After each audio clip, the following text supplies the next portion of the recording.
Hello, my name is Hilda Louise Smith CASIN, and my claim for being able to talk with you today is that we are celebrating Macomb's 150th year anniversary.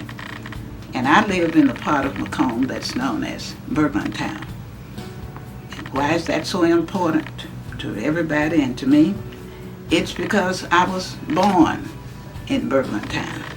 In fact, I was born in the 1000 block of Summit Street. The space is now vacant. It's right next door to Mr. Burris's house. If you remember, there's a little cafe up there on the side of Summit Street as you go north. And that's the space where I was delivered by a midwife. I spent my growing up years in Bergland. I attended school in Bergland. In fact, I attended the first school that was built in 1915. And that school was located on St. Augustine Street and Magnolia Street. It was a 3-room frame building. And I know with the buildings that we have today, a lot of people say, well, how in the world could you learn in a 3-room building? Well, we had good teachers at that time, and those teachers were concerned that we had to learn how to read. Very definite you had to read. You had to learn how to do your math, and there was an emphasis on writing. Reading was extremely important to me. It was a place where you could travel, you could get experiences without having to go away from home. And I know for some of you this will certainly be shocking, but in the Bergland community, when I was growing up, there were pigs and chickens and cows and all sorts of things. And the pigs had what was known as a pig pen. For some of you, it was a hog pen. And when the city passed an ordinance that you couldn't have pigs in the community, then the pig pen dried out. And we had one at the rear end of where I lived, because at this time now I'm living on Wall Street. And the pig pen was at the end of the lot, and there was a chinaberry tree that was right there with the pig pen.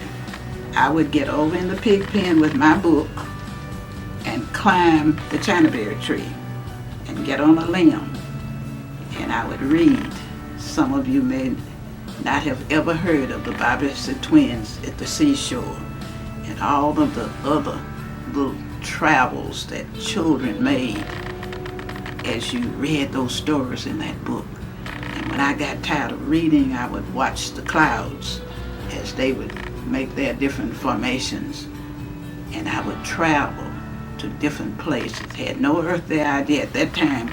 We didn't have all the globes and the maps and all of these things that you had in some of these other schools, but it was adventurous knowing that there was somewhere beyond where we were.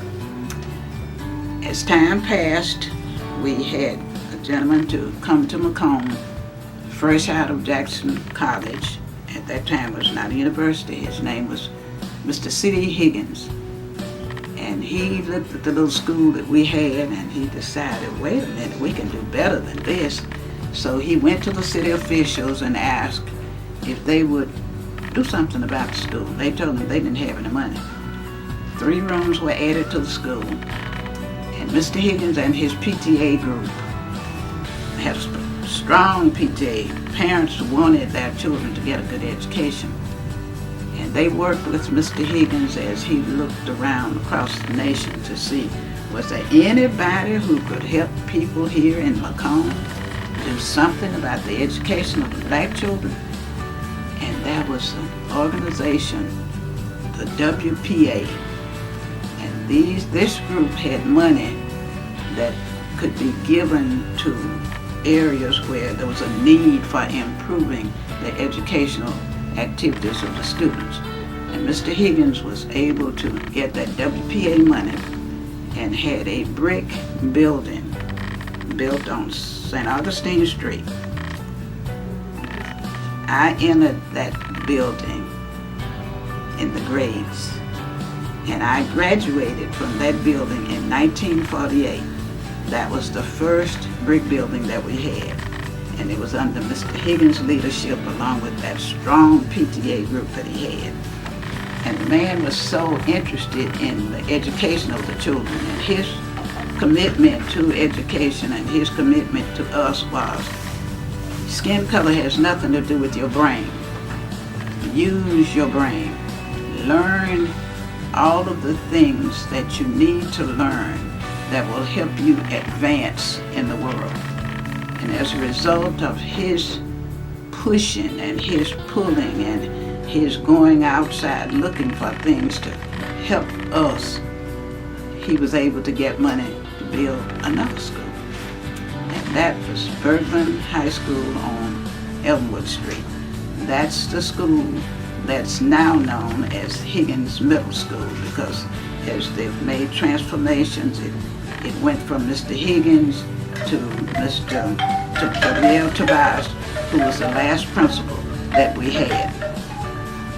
I talk about education because getting a foundation is critical.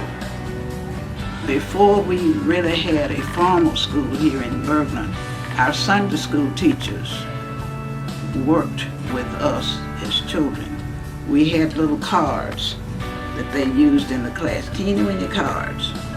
And those cards would teach us about Jesus, teach us about the Lord, how the world was formed, all those kinds of things. But we had to read. Everybody learned how to read his little card. And then eventually we got to the place where we had the little Sunday school books. Now, after I graduated from Bergman High School in 1948, I was fortunate enough to go to a junior college in Edwards, Mississippi. That was a 2-year college. I had a job. I had to get up in the morning and go to the dining hall and, as they called it, wait tables. I was assigned to take the food out to the professors' tables. These were the dignitaries. So you set the table, you put the food on the table. If they needed some bread or some meat or some whatever, you stood in the corner and they would beckon to you, and you would go over and take the plate and take it back to the dining room and get them a refill or whatever it was that they needed. And when they finished eating, you cleaned up, helped clean up the cafeteria, and you would go back to your dorm or to your class. You studied and you got your lesson out, and then at the end of the day, you'd go back to do your job. That helped to pay for you to go. I did that for 2 years. After graduating from Southern Christian Institute, this was a sister school to Tougaloo, and it was formed by the Disciples of Christ. This is a white group who had come into Mississippi to assist black people in getting an education. After that, I was fortunate enough to get a job in Wilkinson County. I went to Wilkinson County as a classroom teacher, and I stayed there for 9 years until they consolidated the schools and sent a school. They built the big school down at Woodville, and I went to Woodville and I stayed there for 1 year. And then I was able to get a job in Macomb, because at that time you could apply for a job in Macomb, and I was fortunate enough to get it, and I was assigned to Taggart Elementary School in Summit. And that was a joy, because those were students that I enjoyed, and they are now adults, they are grandparents, they are out with jobs, doing things that just make you proud, because we worked with them. Our school went to 7th grade, and then they came down to Bergman High School and completed their work. Okay, during the time that I was over in Wilkerson County, I enrolled at Jackson State College and I received my BS degree in elementary education. And from Jackson College, I enrolled at the University of Mississippi following James Meredith's episodes there. And I was accepted into their program, and I received the Master of Education in Guidance and Counseling.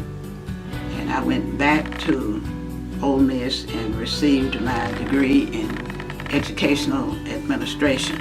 And during the time that I was working with Macomb, we had a lot of interesting activities that they had the teachers involved in, because everything was to see to it that we became the best that we could be in working with other teachers and working with the students.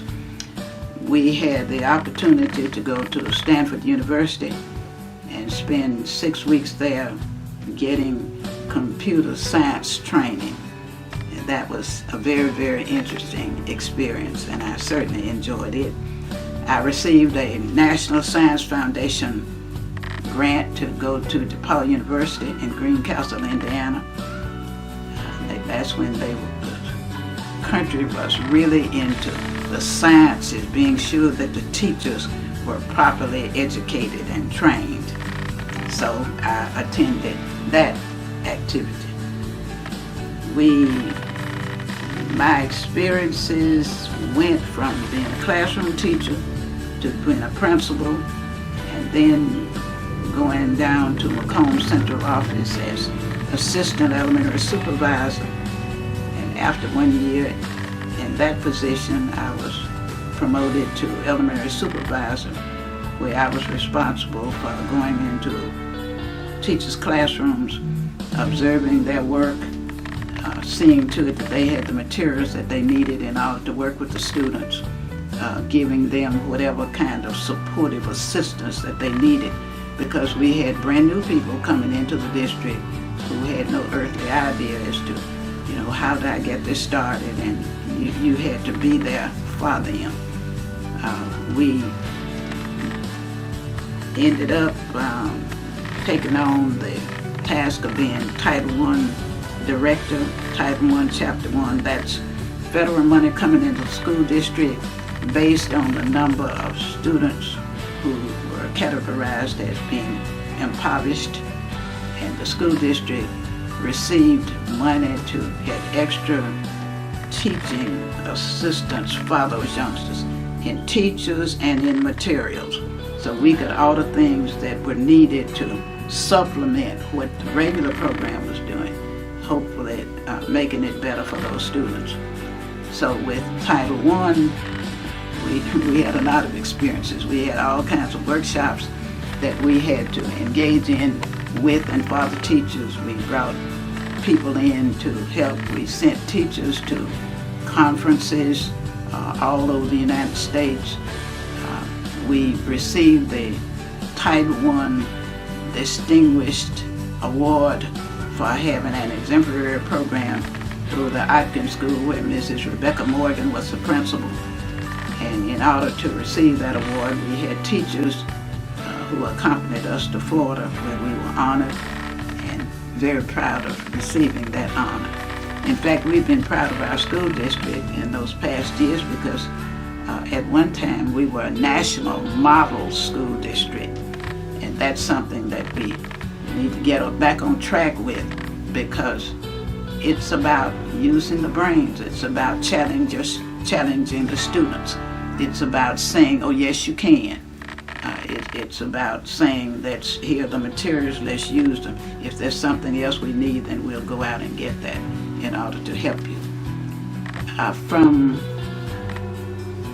that point, we continued to work, and I concluded my services to 10 years in Wilkerson County, 40 years in Macomb, and in 2000, I retired and came home to mow the lawn, trim the hedges, cut the grass. And I looked across the streets one day and I saw what was happening to my neighbor's house who had died. He was a railroad man. And I saw children walking in and out in a very suspicious fashion. And I concluded after some observation that somebody had to be in this building doing something that was illegal, using the children. And so I called the police and I started inquiring as to what was going on, and I let it be known that this was not acceptable for our community and we needed to do better. Eventually, the people moved on and the vagrants moved in. And from there, I started looking for whoever had purchased the property, because you lose it after 3 years, you don't pay your taxes. So I kept searching and searching and searching. I finally found the last person who had bought it, and it was in deplorable condition then. People had shot through this window, through a wall, because you get that drug stuff and you don't pay, then that's the first thing they do is shoot. So I was able to pay for the property. And then I started looking for somebody to assist us in making the renovations that needed to be made, because it was a mess. I had 4 dump truck loads of refuse hauled out of here with my own personal funds. No, people don't want to help when it comes to it. People talk, they criticize, they find fault. Talk is cheap. If you're going to accomplish something, you have to decide, is it worth you making a sacrifice? So I decided to make the sacrifice and get the building. And I had people complaining about, once there was desegregation, the pictures that we used to have in the schools were put away. You couldn't find, there was no identity for us at all. And I said, well, why not pull this together and start letting this be a place where our history could be told. And this is why we ended up with the Black History Gallery that was incorporated in 2004 by the IRS. So we are now 501c3. And that's where we are as today.